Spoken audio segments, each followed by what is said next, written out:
Bonjour à tous, bienvenue sur Franck Info, l'actualité vue par Franck Muller, et nous sommes mardi 26 avril. Bien, merci pour tous vos messages. Les abonnements sont en augmentation, bien.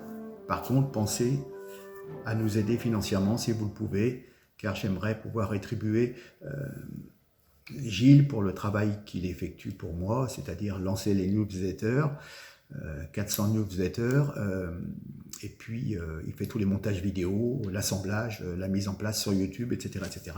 Encore merci pour lui, si vous pouvez nous aider. Bien. Il y a des promesses électorales, il y a ceux qui y croient. Ceux qui ont voté pour Macron seront déjà déçus, car il n'aura pas fallu 24 heures pour voir une promesse électorale importante qui a déjà sauté. Voilà. Il y a moins de 2 semaines, Macron, lors de la campagne présidentielle, avait promis qu'il pourrait mettre en place un référendum sur la réforme des retraites. Vas-y, 65, 64 ans, il y a du grain à moudre, et patati, et patala, et blablabla. Bla bla bla. Et 2 semaines plus tard, il est élu. Et le lendemain matin, le lundi matin, nous apprenons par Bruno Le Maire qu'il n'exclut pas le recours au 49.3 pour faire passer la réforme sur les retraites. Voilà les promesses de Macron. Macron n'est pas un bon président. Macron n'est pas pour le peuple. Macron est pour l'Europe mondialiste, pour le business, pour les grandes affaires, pour les grandes entreprises, mais absolument pas pour la sécurité et la prospérité de ses concitoyens. Oui, malheureusement, et ce sont les pauvres qui vont en pâtir, qui sont dans la précarité économique certes, mais aussi précarité morale, précarité au niveau de la santé aussi, hein, quand on voit les coupes sombres dans le budget de la santé, bref. Alors, Monsieur Macron est le plus mal élu des présidents de la Ve République, nous disait Jean-Luc Mélenchon, éliminé au premier tour de justesse. Oui, alors, il est bon de noter quand même qu'il y a autant d'abstentionnistes et de vote blanc que de vote Macron. Macron n'est soutenu que par une petite minorité d'électeurs. Les chiffres parlent. Au terme d'une no-campagne, dimanche 24 avril, après le débat d'entre-deux tours le moins regardé de l'histoire, 13 650 personnes se sont abstenues. 13 650 109 personnes se sont abstenues, ne sont pas allées voter. 3 millions de personnes ont voté blanc ou nul. Et 18 779 000 ont voté Macron pour faire barrage à Marine. Mais voyons. Si on totalise les votes blancs, nuls, et les personnes qui se sont abstenues,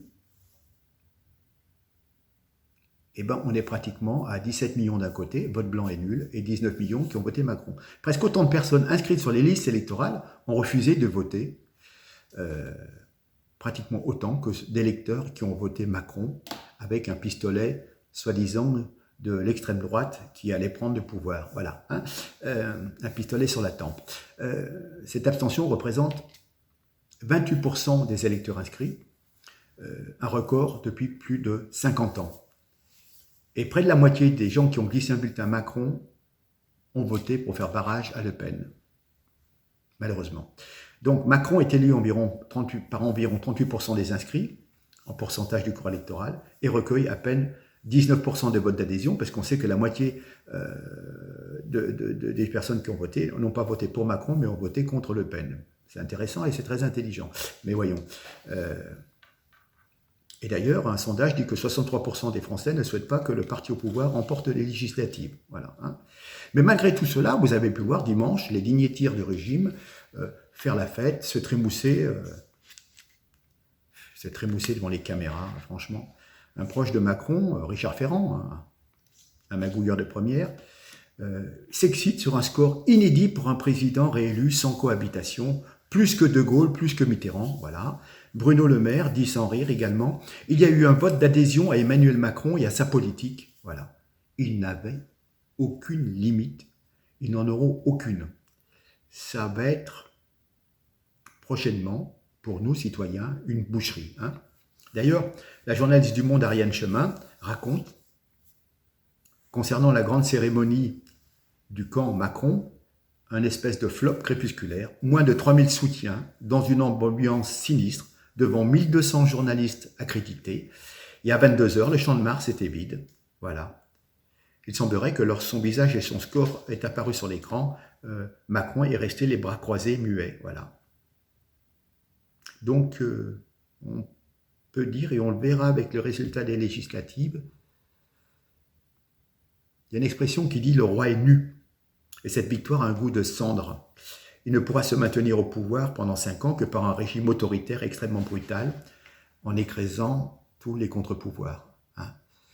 Bien sûr, il ne va pas laisser passer un hypothétique 3e tour, et il va tout faire pour ruser concernant les élections pour les députés. De toute façon, Macron l'a montré, il ne comprend que le rapport de force. Et après, il envoie les blindés pour gazer les gilets jaunes. Alors, encore une fois, il nous a fait le coup. Hein. L'hymne européen, plein de drapeaux européens. Sur le Champ de Mars, ses partisans, les maigres partisans qu'il y avait, les admirateurs, jubilaient. C'est une grande première qui est la réélection d'un président de la République sous le système du quinquennat. Mais je vous l'ai dit, avec une abstention record, en fin de compte, c'est un trompe-l'œil. C'est cette euphorie, ces pseudo-euphories qui accompagnent le verdict des urnes n'est que le paravent d'une faillite démocratique. Pourquoi ? Cette élection, c'est le fruit d'une résignation. Les Français, dans leur immense majorité, ont affirmé à maintes reprises qu'ils ne voulaient pas du duel Le Pen-Macron. Bon, ni de la réélection, ils ne voulaient surtout pas la réélection du président Macron. Donc, il y a un piège qui s'est refermé, 5 années de dédiabolisation médiatique de Marine Le Pen, très bien, elle a joué son rôle, elle s'est débrouillée, elle a réussi à faire passer son côté humain, de femme, de mère, etc., etc. Donc elle était présente au second tour malgré toutes les attaques dont elle a été victime. Voilà, et puis alors... rendez compte, dans l'entre-deux tours, on a eu le retour précipité des épouvantails, le fascisme, le racisme, etc., etc., etc., le chaos. Bref, pensez à cette pauvre Miss France, ex-Miss France, qui s'est fait bannir de partout parce qu'elle avait osé avoir une opinion favorable envers Marine Le Pen. C'est incroyable, voilà. Donc, cette victoire, c'est un petit peu comme une fatalité annoncée comme inéluctable, hein. Depuis 5 ans, par les sondages qui nous disaient Macron face à Marine, voilà. Alors, bon, il y avait cette résignation, et puis il y a cette fracture sociale. Jamais une élection présidentielle n'aura donné lieu à une déchirure aussi profonde et irréductible entre deux blocs qui se trouvent face à face. D'une part, cette bourgeoisie satisfaite, mondialisée, européiste, et d'autre part, la France. La France des Gilets jaunes, la France périphérique, populaire. Celle qui fume des Gauloises ou des Gitanes, qui roule au diesel, hein, la plus exposée aux souffrances, au mépris et à l'arrogance, celle qui a reçu en pleine figure les injures de sa classe dirigeante. Ce sont descendants, ceux qui ne sont rien, qui ne peuvent même pas se payer un costume. Voilà, hein. Et ce qui a été très pénible, c'est que cette élection ne fut jamais l'occasion, pourtant classique en démocratie, d'une bataille entre deux projets, mais un affrontement entre deux France, inconciliable. Et le résultat ne fait que cristalliser la déchirure. Voilà, hein. Puis on s'aperçoit que cette réélection, c'est le fruit de la peur. Car celui qui contrôle la peur des autres devient maître de leur âme, nous disait Machiavel, face aux gilets jaunes, au Covid-19, à la menace militaire ou nucléaire russe, puis au danger de l'extrême droite. Mon Dieu, vous les voyez là-bas, les crânes rasés qui défilent dans les rues en levant le bras. Mais ouais, enfin bon, danger extrémiste de droite comme de gauche, on va dire. Le président Macron s'est imposé dans la posture du sauveur national, notamment aux yeux d'une bourgeoisie urbaine, conservatrice, fortunée, et puis plutôt âgée, il faut se le dire, hein, une partie de retraités âgés, épeureuse, qui forment désormais le noyau dur de l'électorat de Macron. Et pourtant, ils n'ont pas été ménagés, ces vieux, hein. On les a piqués au Rivotril, on les a piqués au vaccin, enfin bref. Voilà, ils forment le noyau dur de l'électorat Macron, ces vieux, à côté d'une bourgeoisie progressiste. Voilà. Donc, ces élections, ben, c'est le fruit de l'aveuglement. C'est l'occultation absolue du bilan d'un quinquennat. C'est le trait majeur de cette élection. On n'a absolument pas parlé du bilan. Hein. L'aggravation de la pauvreté, le saccage des libertés, l'explosion de la dette publique et des déficits, l'effondrement du niveau scolaire et des services publics, notamment sanitaires, le déclin industriel qui s'exprime par un déficit record du commerce extérieur, l'insécurité, la perte du contrôle des frontières. De tout cela, jamais il n'a été question. Et ne parlons même pas des affaires McKinsey. Enfin, bref, la fortune cachée de Macron, etc., etc. Et vous apercevez aussi qu'il y a eu, comment dire, dans cette campagne aussi une espèce de félonie, hein, une campagne électorale marquée par une avalanche de trahison, de mesquinerie, de volte-face. Hein. Pécresse s'est fait relativement clouer au sol. Au RN, on a débauché des cadres qui sont passés chez Zemmour. Vous voyez, bon, il y a eu des trucs pas très sains, quoi. C'est voilà, des choses quand même. Bon. Et puis vous avez, comment dire, ce camp du bien, une puissante vague de conformisme. Les appels à voter Macron s'imposaient comme un gage de respectabilité pour le monde politico-médiatique, comme pour celui du spectacle ou du sport. Hein. Tous ces gens qui habitent à l'étranger viennent vous donner des leçons pour bien voter, vous voyez. Hein. Ils ne payent même pas leur impôt en France. Hein. Voilà. Jamais une élection n'aurait été si vide de projets et de sens qu'en 2022. C'était un plébiscite, en fin de compte, pour ou contre Macron. Voilà, un espèce de culte de la personnalité du jeune beau président Macron, le Kennedy de la France, hein, voilà. Et quand on parle de l'avenir de notre pays, eh ben, du début à la fin de cette campagne, il a été oublié. Il faut dire qu'avec Macron, on ne risque pas de parler de l'avenir de la France, parce que pour lui, la France n'existe plus. Elle n'est qu'une région de la grande Europe. Voilà. Donc, on va certainement déboucher sur 5 nouvelles années de déchirement, de chaos. Et voilà. Alors, c'est à nous de faire en sorte de neutraliser ce scrutin présidentiel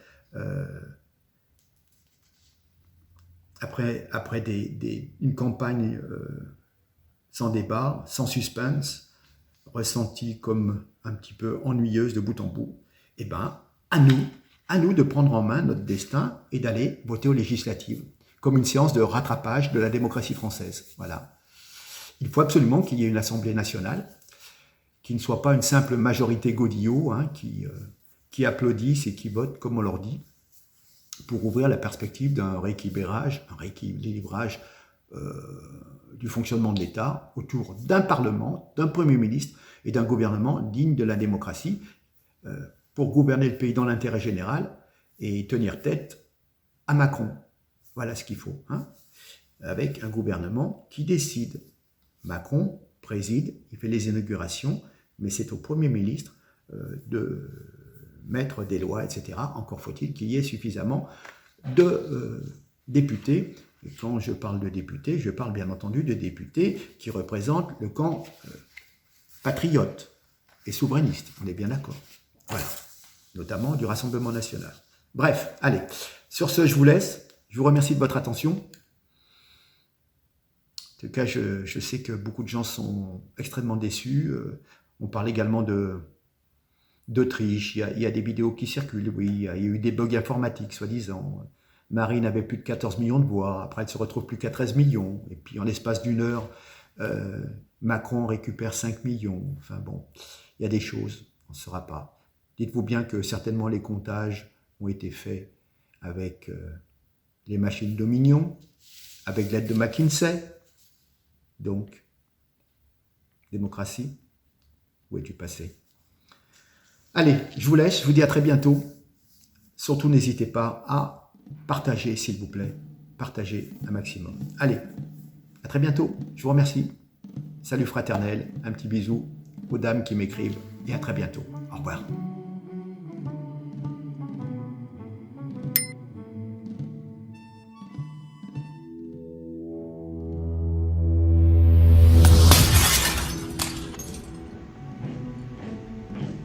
C'est uniquement par le mérite et l'effort qu'on y arrive.